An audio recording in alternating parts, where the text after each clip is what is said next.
Morning, it's day 5. We are in just outside Eigerøy, and today is going to be maintenance day, and if I get a chance, have a look around the area and stuff. So join us and see what we get up to there.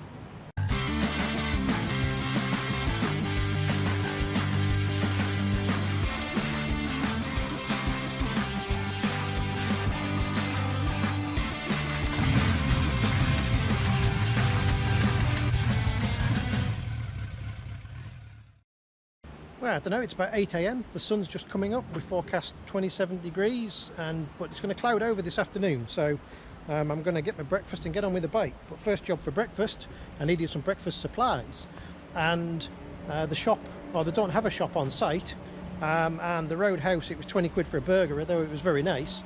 I wasn't going to go over there for breakfast, so I went down into the local town and got some bread for lunch and some milk so I can have some tea, because that's very important, although I couldn't find UHT milk. I have no idea what UHT milk is in Norwegian, and I couldn't find anything that looked like UHT milk.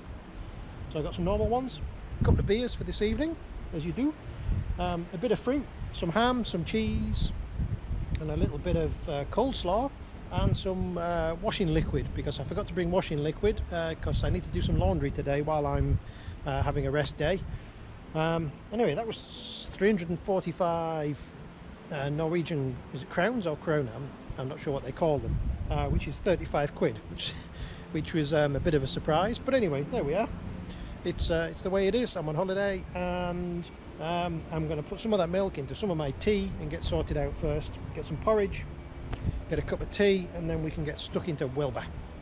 That looks like a fine breakfast of porridge with honey and a cup of tea, and we've got milk for tea later, so all good. I'm going to eat this and then we'll start getting into Wilbur. Well, that's it. I've got the tools that I've got, and I'm going to have to fix it. So I've got my tea made.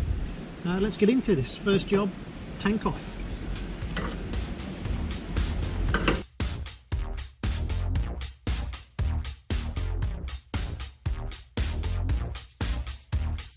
I don't know if you can see that now, but right down in there, at that ferrule, that is, I don't think you can even see it. It's underneath the inlet manifold, which is here.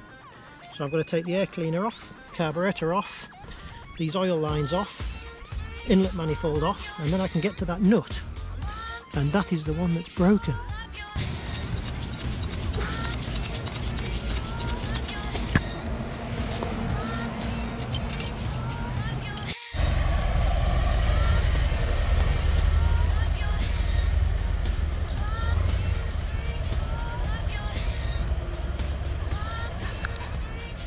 There goes the guy I was camping with last night, camping next to. His Harley, that's like 2-litre V-twin. Crazy. Anyway, he's gone off, he's chuffed, he's got all his dials and his stereo and stuff. Born in the USA, was blaring out through the campsite as he went. So yeah, happy days, he's living the dream. Just like me. So let's start taking stuff off. First off, we've got to get the battery off, and that gives us access to be able to get the air cleaner off, which then means we can get the float chamber and the bottom parts of the carburetor off, and we can then get access to the dash pot to be able to get the dash pot, and then we can pull that off. So the inlet manifold's held on by 3 bolts of 2 different sizes, of course, and we can get those out. There's our broken pipe. That pipe should not be wobbly. There you can see the ferrule's missing. So we can lift the inlet manifold off and put some cloth down the hole so we don't drop bolts in. That's the little fella. So all we've got to do now is reattach that to the copper pipe and do something better for the support, and we'll be off and away again. Well, I think I've bent and rerouted this. So I've brought this up so it touches this head stud, because it's just in a touch condition there, and it means I can put a cable tie around to support that to stop this vibrating about, I hope.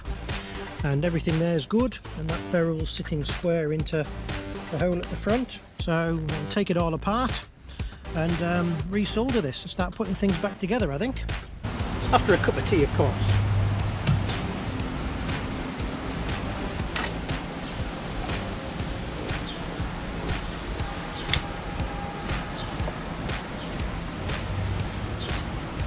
So I know what you're thinking. how on earth is he going to solder that up in the middle of a campsite in Norway?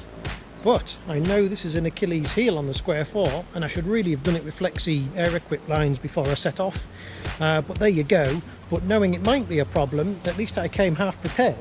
And in my tyre kit here, with my tyre valves and oil and bits and pieces,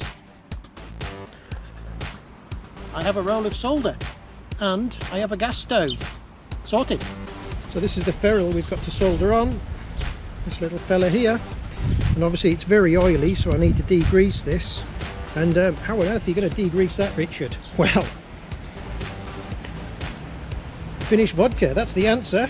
This little fella, 60% proof. That'll work very well to degrease these, I reckon. So it's all I've got, so I'm going to use it. Let's hope this perks Wilbur up.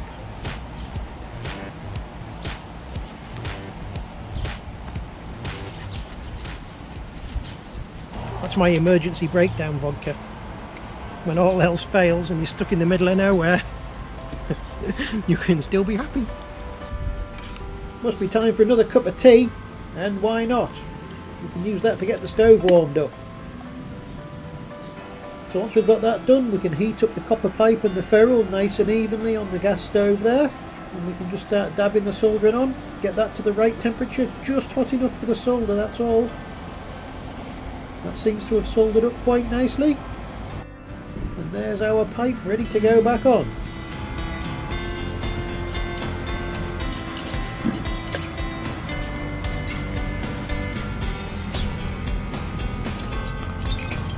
I'm putting a cable tie around here to try and support it this time, because there's no point doing it as we did before, it'll just break again.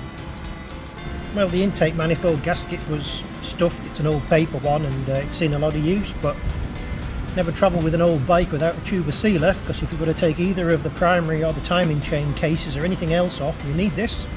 So I've got half a tube because it takes up less space, but that's enough to do the bike, so I'm going to sealer this, and then we can put the inlet manifold and half the carb back on and get that rebuilt, and we'll get the bike back together again.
So with all that done, we can put the tank back on, get that sorted out. I've saved the lock wire that I took off, so we can lock wire the tank bolts, because you can't tighten them up on a Square 4 and they fall out if you don't wire them. Nip up the fuel pipes, and then we can put the battery on, and hopefully everything's okay. Well, that's it, we're all back together. I've done the rest of the maintenance, checked brakes, tyre pressures, wheel bearings, oiled the cables, everything else. So the last job now is I've checked for fuel leaks and things, which obviously you do before you start it. So let's fire it up and have a look at the oil line, and hopefully we've got oil pressure and that's oil tight, and if that's the case, I think it's lunchtime. So what is it, 2.5 hours I've been on with this, which is actually quicker than I thought.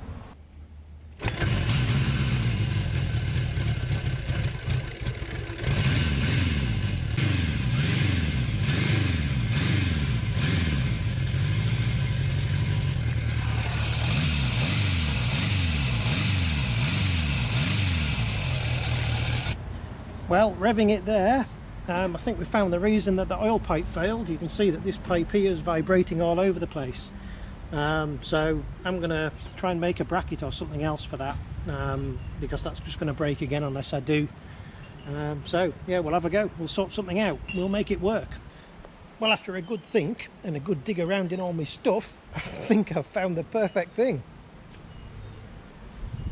That is the handle off my frying pan.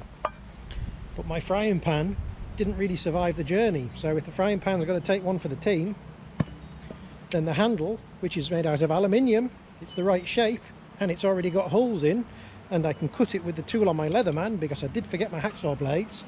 I reckon I can make a couple of brackets, put some tube around that copper pipe, and bolt and cable tie everything together. So unfortunately I've got to take the tank back off again, but that's the way it is, and that's why I've got all day to do this. But I think that might be a really good find. These two studs look pretty handy to make brackets from. I think we'll use those. So there we are, the poor old frying pan handles taking one. So a lot of cutting and chopping and some bending and then some more cutting, and it looks like we're starting to get ourselves to the point where we've got two brackets. There's the first one mounted up there off the rocker bolt. That looks okay, but we need a bit of tube. So I've got my siphon tube down the handlebars. That'll do nicely. Well, after an hour of filing and cutting and bending and messing about, I have two mount brackets with plastic tube sleeves on them, because I always carry a fuel siphon tube down the handlebars, so that comes in handy. So all I've got to do now is put a couple of cable ties on to secure those, and I think that is belt and braces proper job. You couldn't make that up, could you?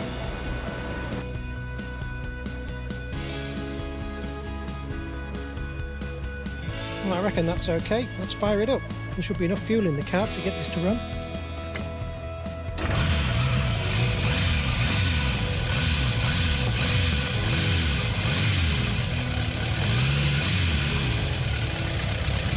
Well, that's it. Time to break for lunch, and what better spot to have me lunch? I'm just going to change to that side of the table when I finish talking to you. That's it. So we've got bread, ham, cheese, some salady coleslaw, I think it is, apple, orange, and a beer here if I want it, but I might save that for tea because I've got my cup of tea here anyway. So that's it, lunchtime. So I need to go and get some fuel in Wilbur, and in the interest of doing something touristy while I'm here, there's a lighthouse called Eigerøy.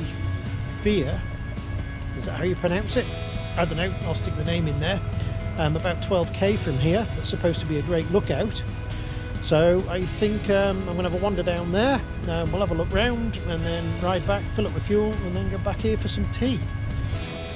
So the lighthouse is actually located on an island off the mainland. The island, I think, is pronounced Eigerøy, and the scenery there is just magnificent. As you can see here, it was a lovely ride over, and the lighthouse is actually on another island beyond this one, but we've got to walk there. There's a walking path just here. But what a great place this was. Lovely ride.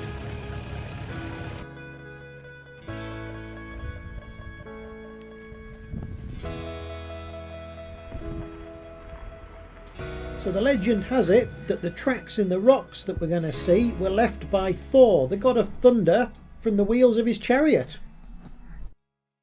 So it's a pretty good walking path on the way there. There was only me and the sheep with the bells around, and you can see the tracks in the rocks there, left by Thor. If you think this looks like some sort of moonscape, you'd be right. And that's because a lot of this rock is anorthosite, which is actually what part of the moon is made out of. There's the info if you want to freeze frame it. But anyway, look at that scenery.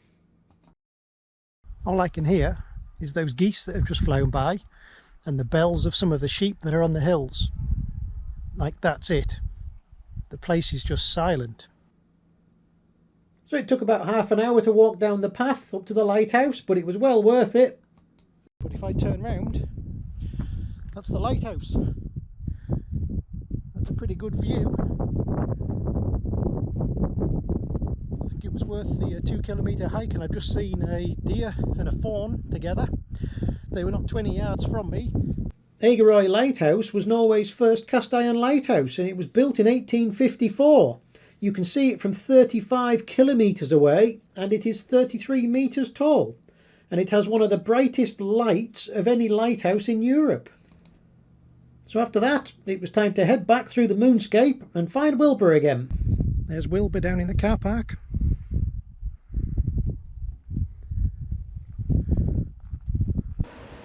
Well, our test run out to the lighthouse was good, and everything seems dry. There's a few drops of oil, but I think that's all the oil that was on the fins and stuff. So I think Wilbur's good to go, ready for tomorrow. So it's tea time. We've got pasta, Italian capelletti. That's tonight. So we're on the camp stove for a change. We've got a random kid who's helping us. Do you want to say hello? Say hello. Hello. His parents are from Switzerland, so yeah, he's playing hide and seek behind the tree. So let's get cooked. So the little camp stove does a good job. It'll boil that litre of water in no time, so it takes a couple of minutes. We can get our pasta going. There we are. Nice easy tea. Delicious. Well, that's it. We've got a Hansa IPA to have with our tea, and I'm going to catch up with where we're going tomorrow. So tomorrow I'm going to do Ogna to Borre, which is one of the scenic routes on the Visit Norway 16 scenic routes in the country. So looking forward to that. That follows the coast heading up towards Stavanger, but then I'm going to run inland to Oanes, and I'm going to catch the ferry and then head north up to Preikestolen and the campsite there. You can't book ahead, so I'm just going to go and wing it, and that is the famous rock that just comes vertically out of the fjord, like 600 meters tall or something crazy, and it's about a 5-kilometer hike from the campsite, but it takes half a day. Join us next time, day 6, when we're back on the road. We're riding alongside lakes, and we're on the Jaren route going alongside the coast here on our way up to Borre. We go past places with funny grass roofs. We've got the open plains as we're heading out towards the fords. Back on another ferry, number 4. Lovely smooth tarmac and mountain switchback hairpins. The views as we start wandering into the fords near Preikestolen. A very steep path that goes on for kilometres and then just gets even steeper. But the views at the top are well worth getting to. Spectacular views. I see people doing handstands on Preikestolen next to a 600-meter drop, and we get to see the rock itself from different views. Just amazing. And finally, we get a pitch invasion at our camping. All that next time. Join us. Mokro Tomek tam był.